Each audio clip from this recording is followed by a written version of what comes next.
Do the Eagles have what it takes to go back to back, or were they a one-season wonder?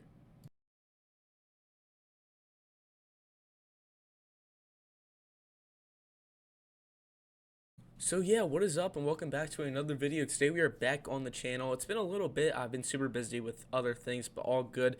And the channel is going to go crazy soon. We have some special guests coming on that you guys would never believe.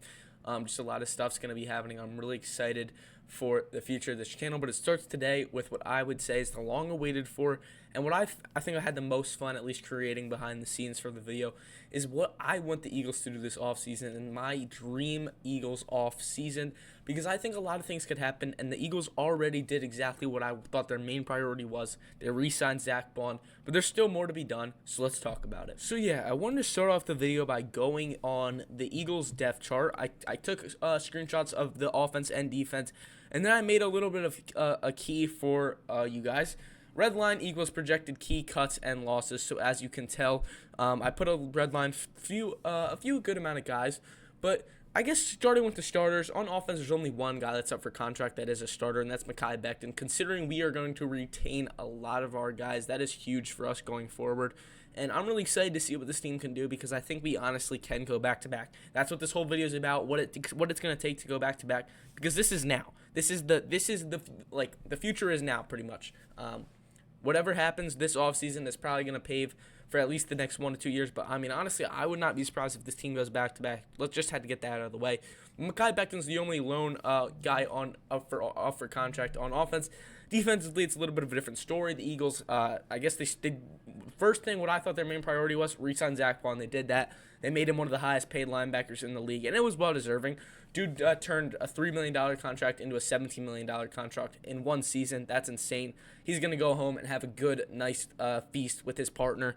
It's going to be good for him. But I'm glad we got that out of the way. And I would say there's only 2 other guys that I'm really sad are leaving. I mean, 3. But Milton Williams is obviously up for contract, and he's going to get paid huge elsewhere, because I don't really think it's going to be with the Eagles. But, I mean, hats off to him. He had a great career in Philly. Josh Sweat as well, another guy I don't really think we're going to re-sign, and I think a lot of people are just expecting that, but he left it all out there in the Super Bowl, so I'm very thankful for that. And then Darius Slay and James Bradberry were the 2 guys that got cut by the Eagles this week. They've been released this offseason. I mean, it's hard to track it all, but once the actual league resets on March 12th, a lot more things are going to end up picking up. But so many players have been released. There's been a lot of Pro Bowlers at some point in their career have been released. This has by far been, it's going to be a crazy offseason. I know the free agency class isn't as great as you would hope it would be, but considering how many people have been released, it's probably going to heat up a lot. Joey Bosa just got released last night. I mean, who thought that was going to happen? Just some crazy stuff.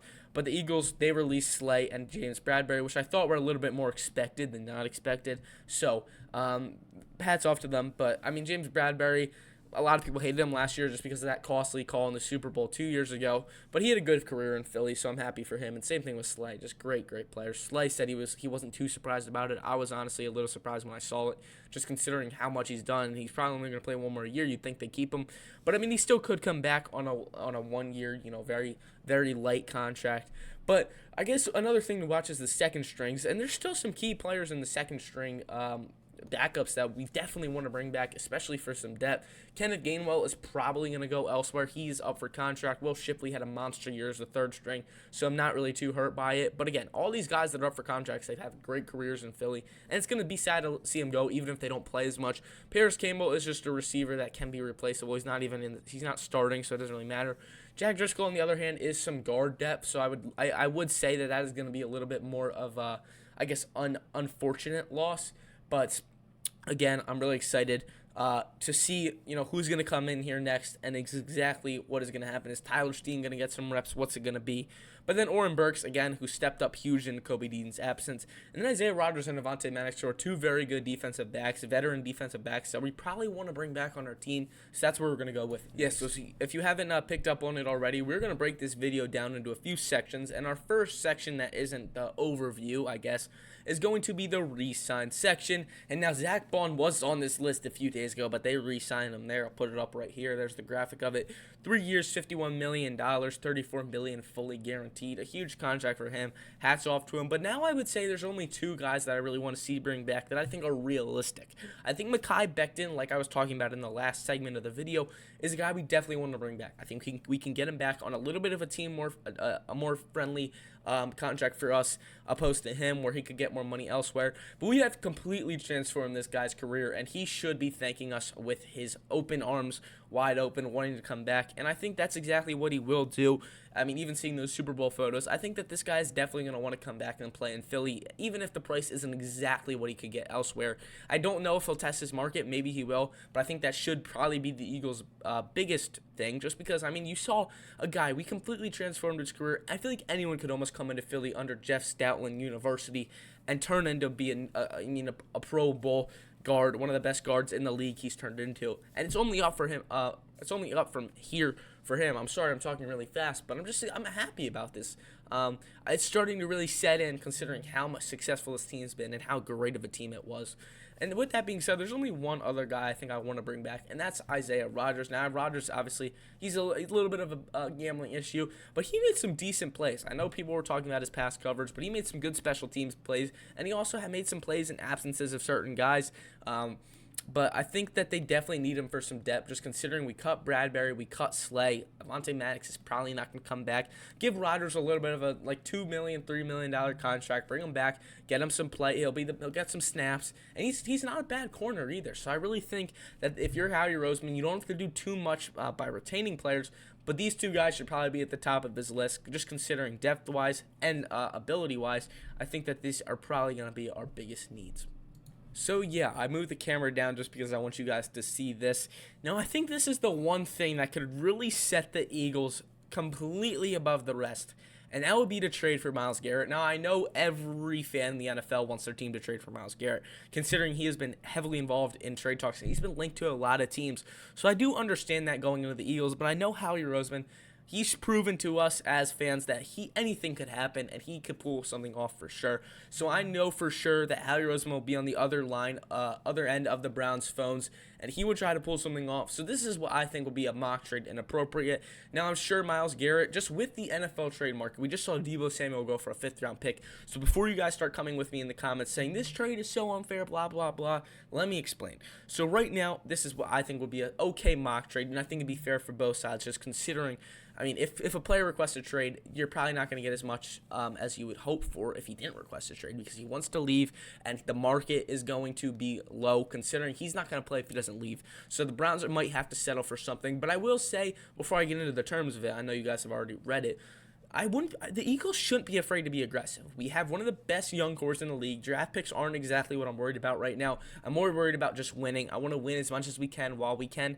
The team is young, the core is young, and we have what it takes to really set ourselves above the rest of the league for a few more years at least, and this would fully solidify that.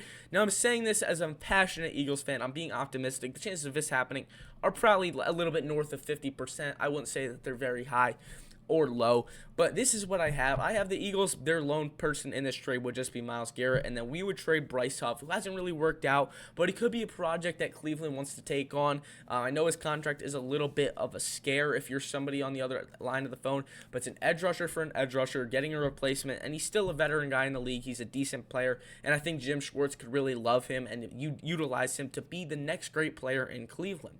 With that being said, the Browns would also get our first-round pick this year, which I'm a little hesitant if I want to trade, just because I think that there's a lot of potential there, which we'll talk about later on in the video. And then you could get a 2026 second-rounder, which could turn into a compensation pick, something if Garrett plays a certain amount of snaps or X, it could turn into a first, something like that, or some fourth-round, and another fourth-round pick in 2026.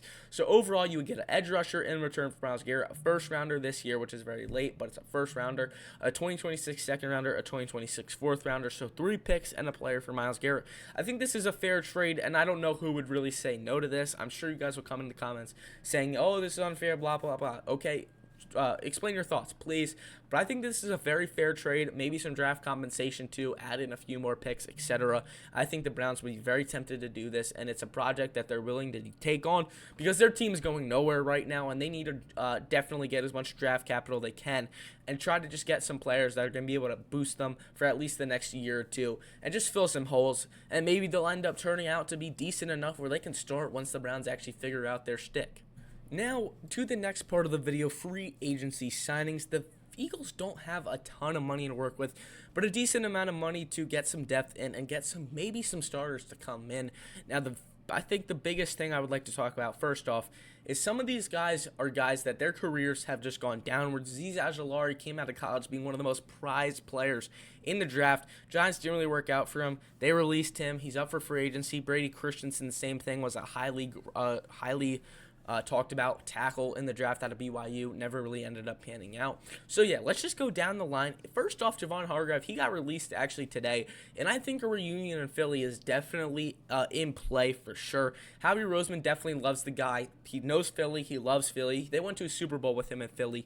I think that this is something that we could definitely swing on, and maybe we strike out on him. Maybe he's 2 years too late. Maybe that's not really going to pan out for us, but I think that this could definitely be something to keep an eye on, considering that he was just released today, and this is something that the Eagles might jump on immediately. He's a very good player. He had a great year in Philly in 2022. Last year, injury rattled. Wanted to go to the Niners to get an actual ring. That didn't end up happening. I think a play in Philly could definitely be an option, and he's definitely a good neutral tackle on the defensive side of the ball. Interested to see how Vic Fangio is going to run his defense next year. Personally, I wouldn't tweak much, but you really do want some depth, especially because Milton Williams played the interior too, so that's going to be a hole we're going to need to fill, and if we can't get it in the draft, Javon Hargrave definitely needs to be the guy. Going down the line is Azeez Ojulari. I also think there's a lot of potential here. He's going to be a good outside linebacker for us, considering we just need some linebacking depth. It'll be interesting to see. I think Nakobe Dean and Zach Bond have things figured out, but there's definitely room for him there, and he could fill Josh Sweat's position a lot as well. Brady Christensen is more just a guy here. I think we definitely need to sign at least a younger O-lineman that is flexible, versatile, can play tackle or guard, and now be able to get some snaps in absences of certain players. Assuming, let's just say we don't re-sign Mekhi Becton, Christensen's going to be the backup to nearly every position other than the center on the line.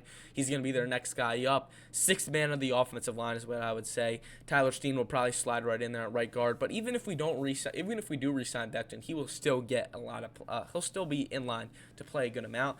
And then Kaiser White, another guy that was in Philly, some more linebacking depth, this time on the interior side of the ball. So again, if Nakobe Dean gets injured, he's kind of replacing Oren Burks right there. Stuff like that. Again, it's just getting the guys that are going to be cheap, young, and are going to be playmakers for your defense. And Nate Hobbs to round it out. This is probably going to be the biggest free agency signing if we do end up doing anything. He's young. He's good, too. He's a very good very good in pass coverage, and he's a good corner. He'll get you a lot of pass deflections as well, and I'm liking that, just considering that I think corner is probably going to be one of our weaker positions this year. I know we have Coop DeJean and Kenyon, but I think depth-wise, we might really need some more guys, and Nate Hobbs could be that guy that's going to help us a lot. So again, I think this is more just guys that I think could definitely come into Philly and just be day one helpers, playmakers for the team. Not saying that this will end up actually happening. The Eagles aren't really exactly too active in free agency. They more are active with the trades and in the draft.